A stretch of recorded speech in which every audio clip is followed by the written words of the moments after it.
Matt, dans la capsule d'aujourd'hui, on va parler pliométrie. Tâche motrice plus complexe que des squats ou du bench press, parce qu'évidemment, il y a la notion de vélocité, de déplacement dans l'espace. Donc, un contrôle moteur pas mal plus avancé finalement, malgré que souvent, les gens vont penser qu'il n'y a pas de charge. Bien, le poids du corps, aussitôt qu'on va, par exemple, sauter d'une boîte puis atterrir au sol, peut des fois être 3 à 4 à 5 à 6 fois le poids corporel total. Donc, il y a quand même une charge quand même là, assez importante à soutenir avec la structure mécanique, mais également l'aspect plus neurologique, laquelle on va parler aujourd'hui.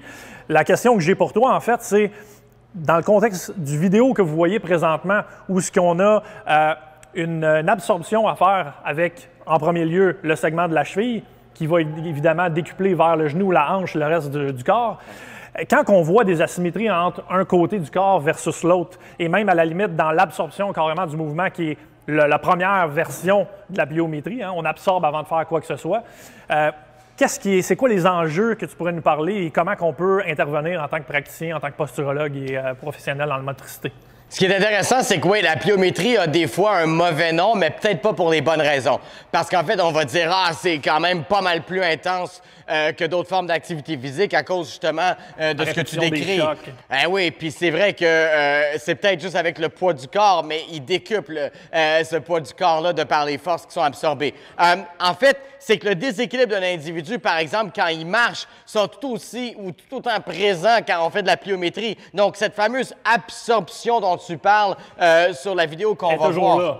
Est toujours là. C'est juste que quand on marche, ça se contrôle quand même un peu mieux. Sauf qu'en même temps, si on pose la question même à des athlètes des fois, à savoir est-ce qu'ils sont capables de marcher toute la journée sans avoir de symptômes, c'est surprenant. Des fois, c'est des gens qui vont faire 500 livres au deadlift, mais qui, s'ils marchent toute la journée, ils viennent qu'avoir une crampe dans le mollet.